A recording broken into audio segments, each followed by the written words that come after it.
So I can report that we have had 4 new cases overnight, taking our active case numbers to 28. So our total confirmed cases now in Queensland is 1,121, and the number of tests that have been conducted in the last 24 hours has been 10,558. So I really want to thank everyone for going out and getting tested. And since we've had this latest cluster, we have now had 131,186 people who have come forward for testing. So I do want to do a big shout out for all of those people. But remember, it's absolutely critical that if you have any symptoms, please go and get tested. So in relation to these 4 cases, like yesterday's cases, they are known contacts of people, of existing cases linked to the Corrective Services Academy. And of course, we wish all these people well. It wouldn't be easy to get a test result saying that you're positive, and we do wish all the best to the people who have had a positive. So of course, everyone also is aware that as of 8 a.m. Monday, those restrictions of aged care visits and the number of people you can have in your home and outside gatherings without a COVID safe plan will extend to South Burnett, Southern Downs, Toowoomba, Western Downs and local government areas. And of course that doesn't apply if you have if you're going to a restaurant or a cafe or a bar where you have COVID safe plans in place. Now Dr. Young will talk a little bit more about these 4 new cases that are known contacts, but I can say that 3 reside in Forest Lake and 1 in Collingwood Park. So Dr. Young will go through more details about those specific cases. But before handing over to Dr. Young, I just want to talk to Queensland about a really important issue, and that is dealing with mental health. So from tonight, we'll be launching a brand new mental health awareness campaign called Dear Mind. And it's very important during this time. Look, we've had a lot of change in our community. So it is absolutely crucial that we talk to our loved ones, our friends and our family, and just ask them, are they going okay? This pandemic is taking a toll on everyone, and everyone will be impacted on some way, whether that's not seeing friends and family as much as they used to, or with these restrictions in place, not being able to go and see your loved ones in aged care facilities or visit a close family friend who may be in hospital or a loved one. So we know that's taking a toll on everyone, and this is a great opportunity, a great time with this awareness campaign to actually stop for a moment and check on one another and make sure that everyone is going okay. And of course, if you're not, there is no problem in going and seeking help. In fact, that's what we should be encouraging people to do. If you've lost your job, of course, that's going to be having a huge impact on not only yourself, but your family and friends as well. So we want to help people as much as possible. That's why we've put funds into this awareness campaign, but also to the $46 million is also going to support a lot of organisations across Queensland to cope with any added volume of people that may be seeking help during this time. So look, I'll hand over to Dr. Young to talk more about these 4 cases, but of course remember, if you have any symptoms, please go and get tested. Please do not go to work, do the right thing. And we do expect to see some more cases over coming days because of the contacts of families and friends of the people from the clusters. So, and once again, I do want to pay a big tribute and shout out to all of our contact tracers that are doing an incredible job, the rapid response, Queensland Corrective Services and Youth Justice, and of course Queensland Health, and all of the people out there that are conducting the testing as well. It has been first rate, and I do want to pass on Queensland's thanks to all of those people who are doing an outstanding job to keep Queenslanders safe. I'll hand over to Dr. Young. Thank you, Premier. So we have 4 new cases overnight. All 4 of those are close contacts of a known case. So we don't have unknown transmission happening in our community in Queensland today, but we have to be alert to that.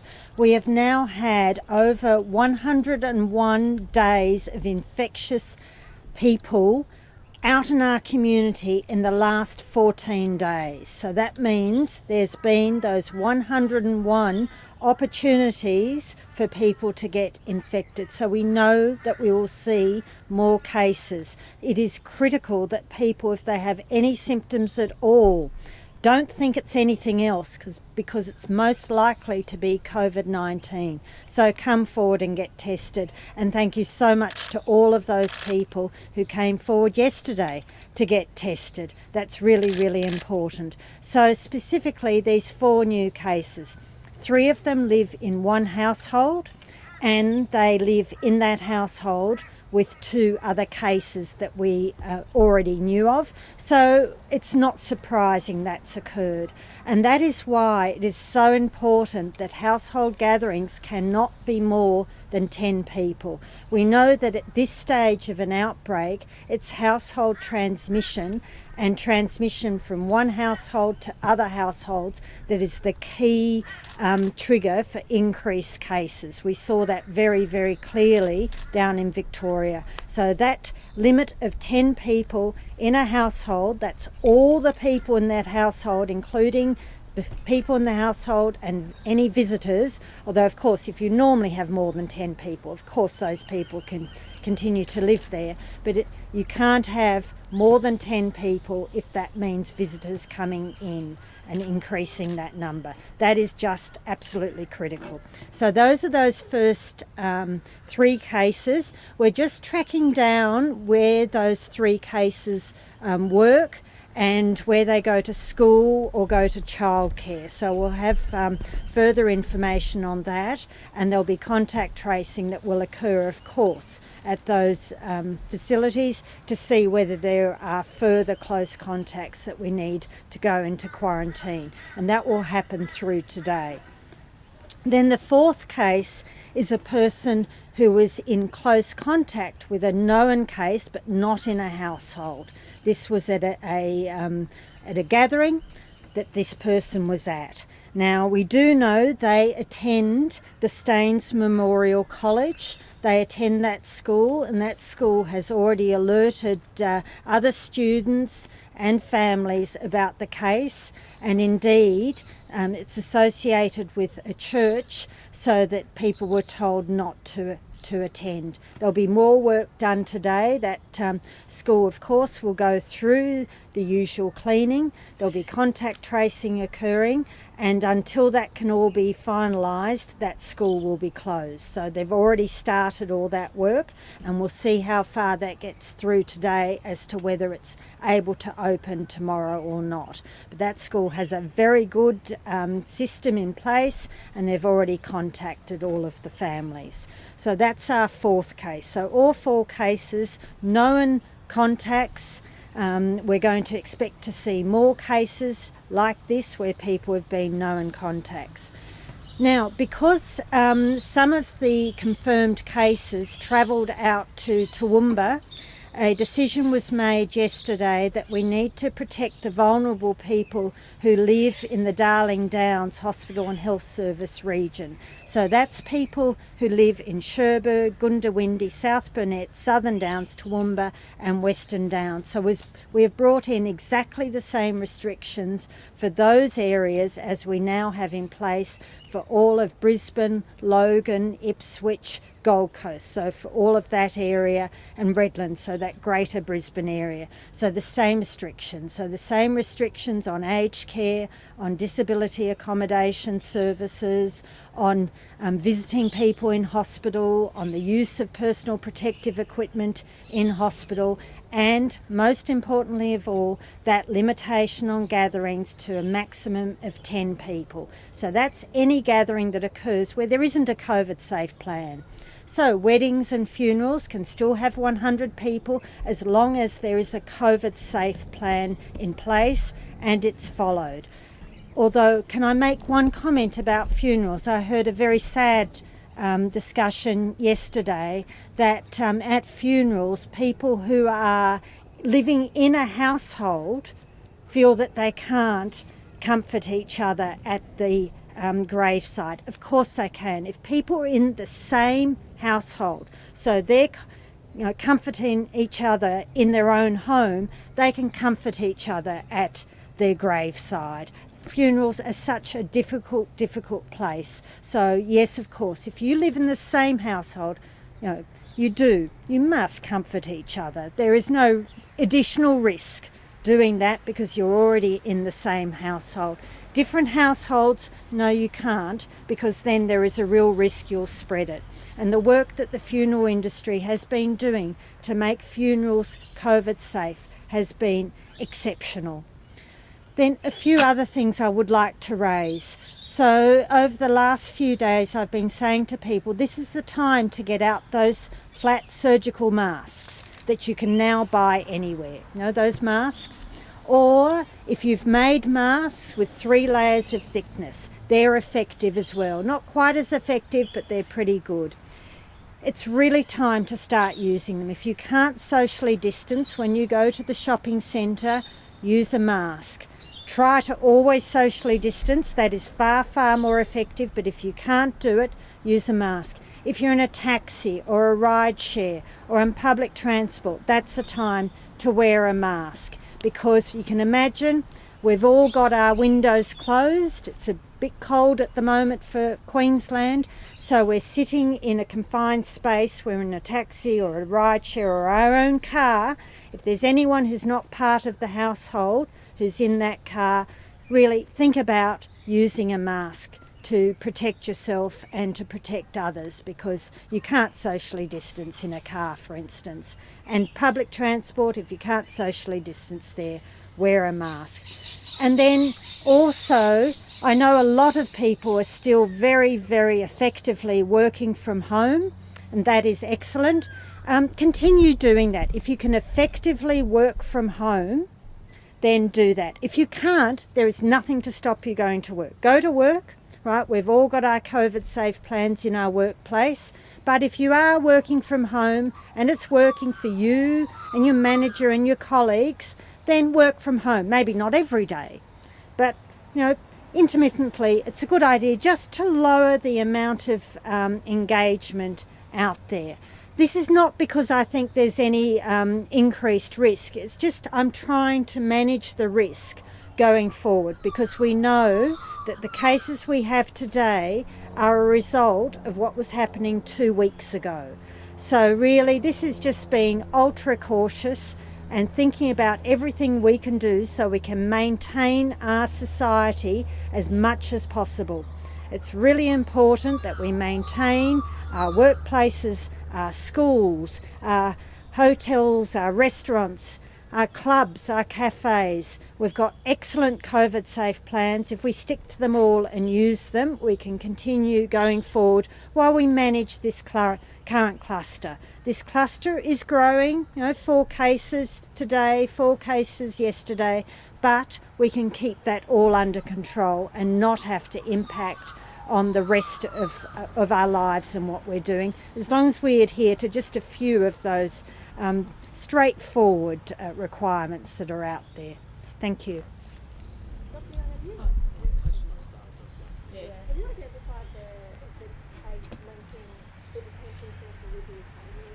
We have identified one link between the Brisbane Youth Detention Centre and the Academy. So there was one of the cases who was a close contact of a worker at the Brisbane Youth Detention Centre who is a friend of one of the partners of one of the workers at the Academy.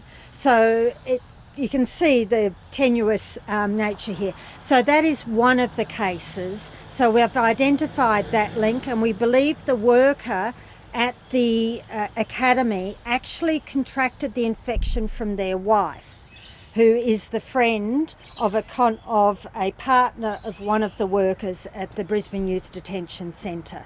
But that's one case. We haven't worked out the other cases at the Academy where they've contracted their infection, but we do know, just with that one case alone, there are a lot of links between the people who work at the Brisbane Youth Detention Centre and the people who've been attending the Academy, as one would expect. So there's a lot of social social links, there's a lot of professional links. So we imagine that that's where all of this has happened, although we haven't confirmed it for all of the cases. You're happy now to sort of deem that as one cluster between the two facilities? I think it probably is one cluster, but I don't have all the direct links. Of course, we're doing all that genome sequencing, and that'll give us a better idea, but I suspect that we'll see that they're all tightly clustered around one genome with very few changes in it. So it won't give us absolute definitive proof. But as we unravel all of these contacts, which our contact tracers are doing, they're very effective, they're very experienced,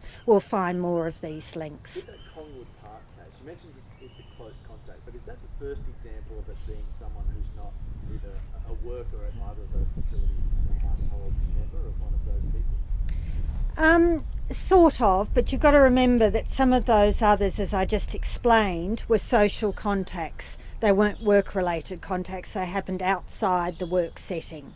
So we do have community transmission happening here, but we know where it's happening and how it's happening. But am I right in saying all of your previous cases have either been people that worked at the detention centre or academy, or someone who lived in their house, and this may be the No. case? No, we've had people who didn't live in people's houses. So as I say, we're getting up there with these numbers, so you'd expect that you've got people who are interacting with other people. And Dr. Young, just to confirm, this current cluster that we're talking about now, that is also directly linked to those women who went to Melbourne and then came back, is that correct? Or? Well, we haven't done all of those linkages. As I said, we've found one case that is linked to the Brisbane Youth Detention Centre, and we believe that on the balance of probabilities that the Brisbane Youth Detention Centre is linked to the Melbourne Logan cluster, but we don't have definitive proof and we don't have the epidemiological link. But given that we don't have other cases out there, and we're doing so much testing, as you've heard, 10,000 cases day after day, up to 20,000 cases. So I think if we'd had another cluster out there, we would have found it. But it's still possible.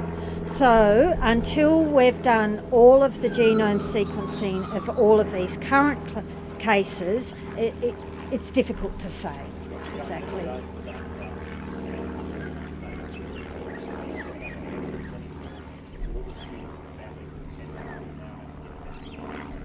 That's the contact tracing that's happening. So this was an older boy who mightn't necessarily have had contact with everyone. If you think earlier on we had a school cleaner who I was very worried about because they'd been through the entire school. So we had to contact trace everyone because we didn't know exactly where she'd been and who she'd been into contact with, and if there were any fomites that she'd coughed and left virus. Whereas this is a very, very different situation.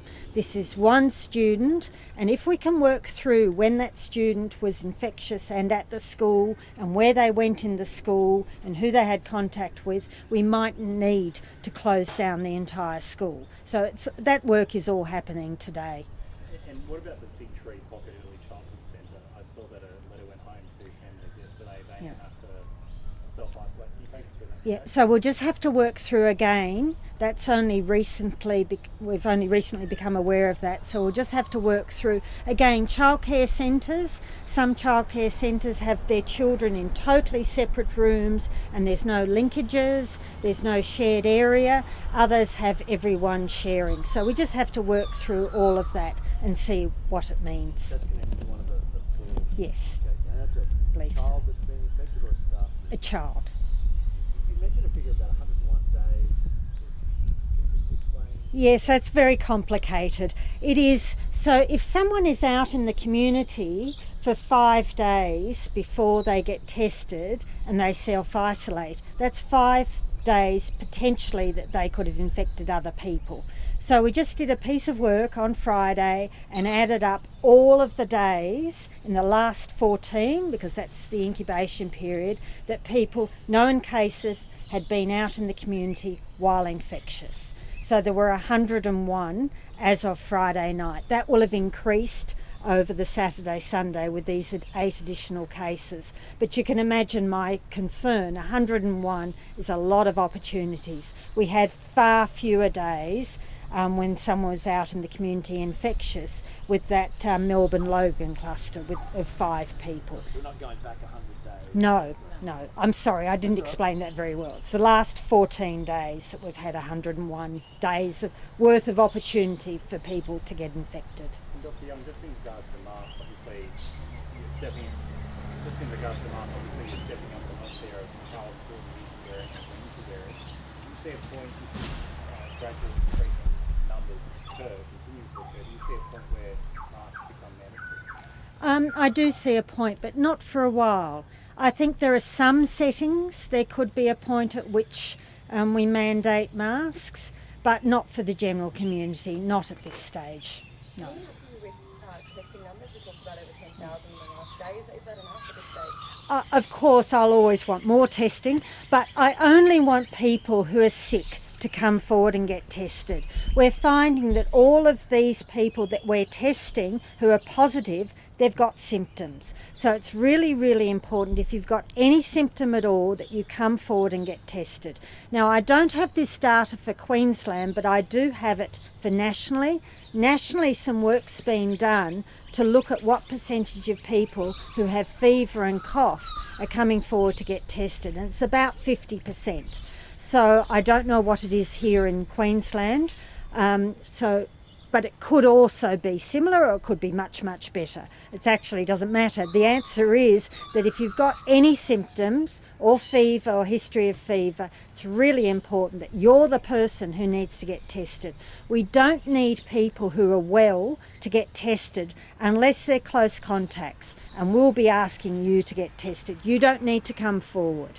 This is about people out in the general community. Any symptoms, just come forward and get tested. And it's if you've got symptoms that we really need you tested. Do you think potentially we're looking at further restrictions in the southeast, or are you confident that this cluster is fairly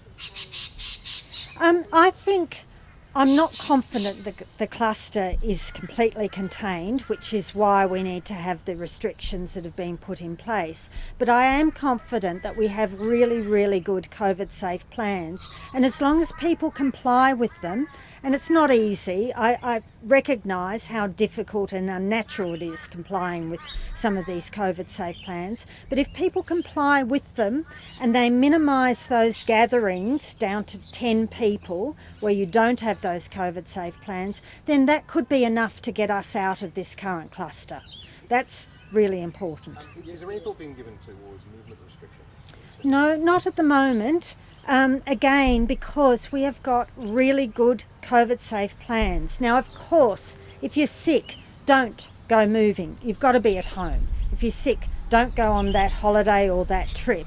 Just stay at home. But I think people have heard this, and I can see just in the information that we're getting now, the people we're testing now who are positive have been in the community for a much shorter period of time than the people at the start of this new outbreak, which makes sense. So at the start of this new outbreak, people weren't thinking, I might have COVID, because we were getting fairly comfortable with where we are. Now people are thinking it and are coming forward and getting tested more quickly, which is good. Positive. Were they coming forward conscious of their connection to the existing outbreak, or was it purely because they had symptoms and they just wanted to get tested? Well, these more recent ones today are because they're close contacts and they're getting tested. And they were in quarantine, yes. Yes. But not in quarantine during the period when they were infectious, because that's why I was saying earlier, people are getting tested earlier, but these people went into quarantine as soon as they were identified. So I guess part of routine testing then while they were in quarantine? No, they were unwell. Yeah, but they're mildly unwell.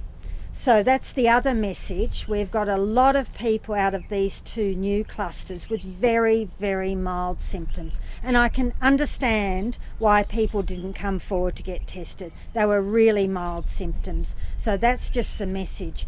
Doesn't matter how mild the symptom is, please just get tested. Yesterday it was mentioned that more broad testing is going to be done in the Arthur facility. Yes. prisoners and staff. Yep. Are there any of those results back this No, they aren't, but we're out there testing large numbers of prisoners, remembering that a prison, a correctional centre, means that you can manage that quarantine. They're there, we know where they are, so they're in quarantine, and now we can just methodically go through and test the people who need to be tested. And Dr. Young, there have been concerns that a lot of people have been seeing cafes or schools put things on social media, and then it's been 12 or up to 24 hours until those locations have been posted on the Queensland Health website. Why is there such a lag? It's just us getting hold of those people and putting that information. We really want to talk to them before we go and post it, and we are in contact with them, so it's just a timing delay. Is it a bit concerning, 24 hours, is that too long for people to find out? It's not, because we're contacting the people that actually matter. We're contacting the close contacts. So the reason we're putting it up on our website is for the casual contacts. And can I say really that anyone who lives in that southeast corner should think of themselves as a casual contact.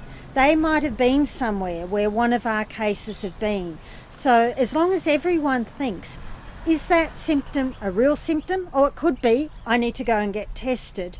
Then that's the important message that needs to be out there. We're contacting the close contacts. We know who they are. And thank you to everyone who documents their names. It's working really well. We're getting those contact details from people. That's important. So it's those casual contacts that we don't necessarily know about, and they're the ones that we then go and post when we're able to work through all that. But truly today in southeast Queensland, any symptom at all, don't wait to be told you might have been somewhere of concern. Don't wait for a phone call to tell you you're a close contact. Just immediately come and get tested. And how concerned are you about Cherbourg? I'm not particularly concerned about Cherbourg, other than it has a lot of vulnerable people who live there. So there is absolutely no evidence at all that any of our infectious cases, our confirmed cases,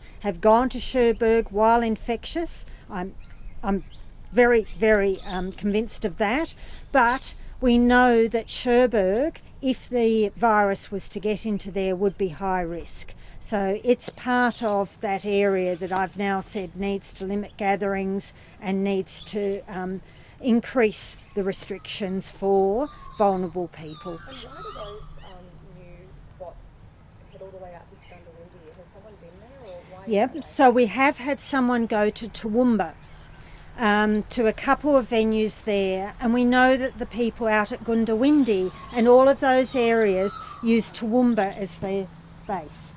So it's very, very important. And this is just sending a message that this is a time to be very careful. And if we can manage all this now, we won't have to put further restrictions. From just a question for you. Yeah, sure. Are you aware of what appears to be a very large festival in Sandstone Point Hotel last night, and many people not socially? I've only heard some reports, but I'm quite sure the police will investigate that. But can I just say to everyone, you have to social distance. If you're not social distancing, you're not only just putting your lives at risk, but your friends and family. So I've just heard some reports about that, Shannon. I'm happy to follow that up with the police. Yep. Are you disappointed that people would not be socially distancing? Look, I just encourage everyone should be socially distancing. You've heard Dr. Young. Now is the time to make sure we are doing all of the right things, because we know that there is some virus in our community. So that is why everyone now has a responsibility for themselves, but also their friends and family. And we don't want to put people at risk. Premier, will you support or consider supporting a national hotspot definition? And what do you think about the Danish traffic light system being? Well, we haven't got any evidence of that yet, so I'm happy to have a look at it. The Prime Minister said that he would like to see a national. Yeah, but he hasn't put any proposal to us yet. So you're waiting to see the proposal. I'll have a look at the proposal, but let me make it very clear. We will do everything we can to protect Queenslanders and to continue to ensure that Queenslanders are safe. Now, our closure of our borders have been one of the most effective measures we have in combating this virus. And we know that people wanted to open our borders earlier, and we would have seen a situation that's happening in Victoria happening in Queensland if that had happened. And I'm not going to put Queenslanders at risk. Clive Palmer has threatened to take you down at the election. You must no doubt be very fearful of these threats. Clive Palmer, like speaking about borders, Clive Palmer and Scott Morrison put in a joint action to open up Queensland's borders. Clive Palmer fought the federal court case against Western Australia. The federal government put in their submission. They may have withdrawn from the action, but their submission was still part of the evidence. And the federal court found that the states have a right, based on health advice, to keep their borders closed to protect their community. So, you know, Clive Palmer, he's got a lot of money. He can do what he likes with that money. And obviously he's teaming up with the LNP. Not overly concerned then? No, not really. The less said about Clive Palmer, the better, I think. Premier, with the AFL, sorry, one more chance. Yes.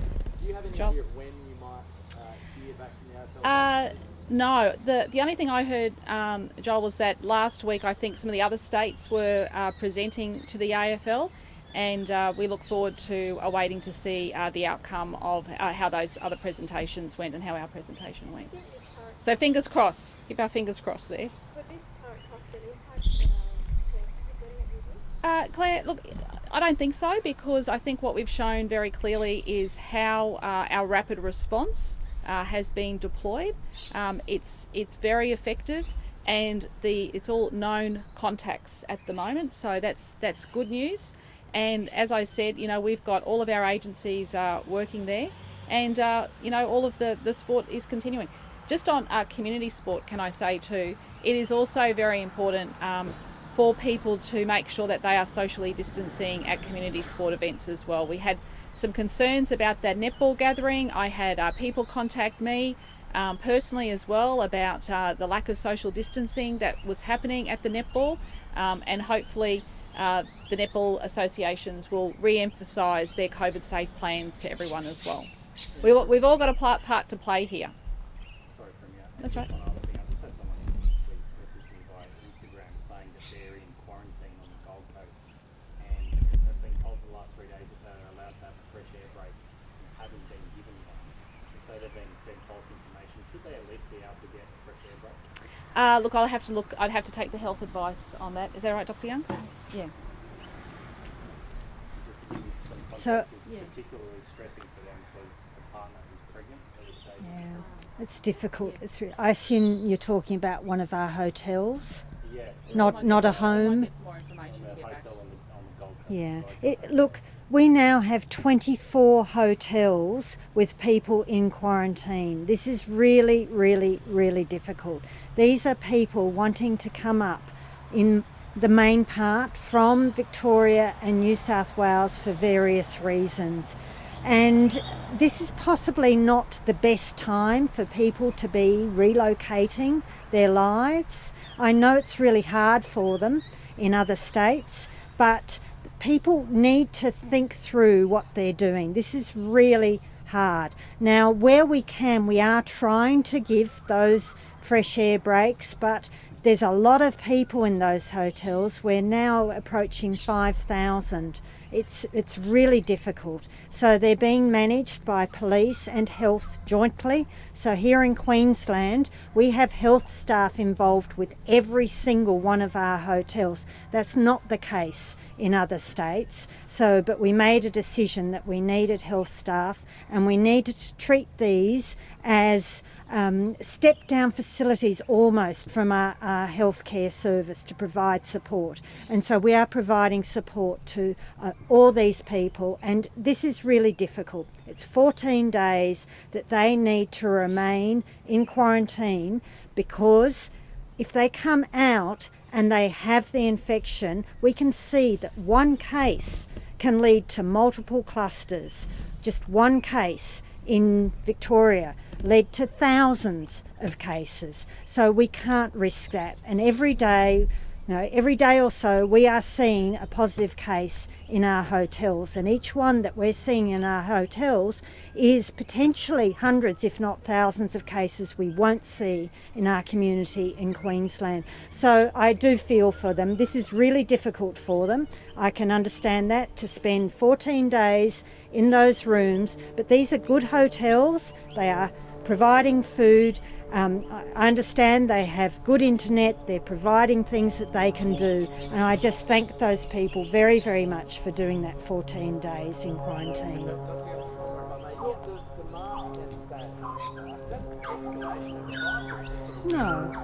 No, I'm just saying, I've been saying now for several days that masks are a good thing. They're an additional protective factor. They should only be used when you can't do all the other things. They're not as good as social distancing, but if you can't socially distance and you're indoors or in a confined space, then a mask is a good thing. So that's for masks. So it's really more about the fact that due to some absolutely amazing work that was done by another part of government to set up local manufacture here in Brisbane, we've got the masks. So we've done all that hard work. Why wouldn't we start using them? We couldn't do it back in March. If you remember, in March, the majority of the world's masks were being produced in Wuhan, and we couldn't get them. So for me to go out and suggest to people they wear masks back in March would have been impossible. Whereas now we've got them, so we should use them. They're just sensible. Then the staying at home for workers, that's just a continuation. I'm just continuing to encourage people, if you can work from home, and I know from some people that they've actually been far, far more productive. They've found it very effective for them, and I think it's one of the things we'll all learn out of this pandemic. If you can work from home, maybe not every day, but you can imagine if everyone has one day a week that they work from home that really works for them, that means you've decreased the amount of people out and about by 20%. So it just will help. It's not, I'm definitely not mandating it. We're not in the March situation. We're totally, totally different. But I'm just saying it's not a bad idea if people do that jointly with their employer. And their employer might like it as well, because can I say that where I'm seeing most of this transmission happening, it's in the tea room. It's in the social gatherings at work. It's not in the workspace. So there are other ways, of course, that the employer could work that through as well. I'm just finally, we've been talking about, taking care of ourselves and this being a really demanding time for us all. How are you going? Thank you. I'm going very, very well. Thank you. I've got the most fantastic support group. I'm so glad I'm here in Queensland. There are other agencies, as I just mentioned about the masks, who just take things and run with them. They do them. And then the work that police have done, and then the support from the government here in Queensland is exceptional. And it works so well. We know in Queensland how to deal with crises, and we've just got this perfect system, and it just rolls out. So it works really, really well. So, but thank you for asking me. I'm going very well. Thank you. You seem to be nailing it day after day.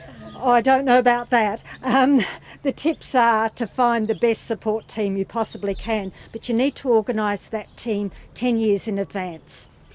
Thank you. Thanks everyone. Thank you. We'll head up this way.